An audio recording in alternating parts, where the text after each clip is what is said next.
મહત્વના સમાચાર ભાવનગરથી મળી રહ્યા છે। ભાવનગરના પાલીતાણામાં ભૂકંપનો આંચકો અનુભવાયો છે। ભાવનગરથી સમાચાર ભાવનગરનું પાલીતાણા કે જ્યાં ભૂકંપનો આંચકો અનુભવાયો છે।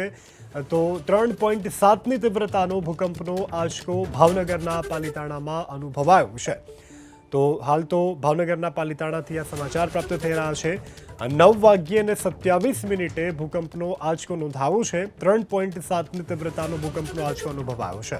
ભાવનગરના પાલીતાણાથી આ સમાચાર મળી રહ્યા છે કે જ્યાં 9:27 ભૂકંપનો આંચકો નોંધાયો છે અને 3.7 ભૂકંપની તીવ્રતાનો આંચકો અનુભવાયો છે। રિક્ટર સ્કેલ ઉપર 3.27ની તીવ્રતા ભૂકંપની માપવામાં આવી છે। ભાવનગરના પાલીતાણાથી સમાચાર કે ભાવનગરના પાલીતાણામાં ભૂકંપનો આંચકો અનુભવાયો છે। 9:27 3.7ની તીવ્રતાનો ભૂકંપનો આંચકો અનુભવાયો છે। તો એક તરફ હાલ રાજ્યમાં ચોમાસાની શરૂઆત થઈ છે, વરસાદ પડી રહ્યો છે। આ વરસાદની વચ્ચે ભાવનગરના પાલીતાણામાં ભૂકંપનો આંચકો અનુભવાયો છે। સંવાદદાતા પાર્થ મજેટિયા ફોનલાઈન પર જોડાઈ ગયા છે। પાર્થ, પાલીતાણામાં ભૂકંપનો આંચકો અનુભવાયો, શું વધુ વિગત? ભાવનગર જિલ્લાના પાલીતાણા તાલુકાની અંદર ભૂકંપનો આંચકો અનુભવાયો છે। 3.7ની તીવ્રતાનો આ ભૂકંપનો આંચકો અનુભવાયો છે। સિસ્મોલોજીક જે રિસર્ચ ગાંધીનગર દ્વારા જે ભૂકંપ છે તેમની પુષ્ટિ કરવામાં આવી છે।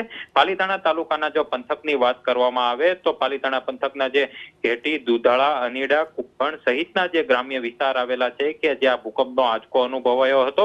9:27 પર આ જે ભૂકંપનો આંચકો છે તે અનુભવાયો છે, પરંતુ હાલ જે ડિઝાસ્ટર વિભાગ દ્વારા જે માહિતી મળી રહી છે તે મુજબ આ જે ભૂકંપનો આંચકો આવ્યો છે તેમાં કોઈ જાનહાની કે નુકસાન થયું નથી, પરંતુ આ જે ભૂકંપનો આંચકો હતો એ 3.7ની તીવ્રતાનો ભૂકંપ હતો, જેને લઈને હાલ તો લોકો છે તે પોતાના ઘરની બહાર આવી ગયા હતા અને હાલ ડિઝાસ્ટર વિભાગ દ્વારા એ પણ પુષ્ટિ કરવામાં આવી રહી છે કે અન્ય પણ તાલુકાની અંદર આ ભૂકંપનો આંચકો અનુભવાયો હતો કે નહીં।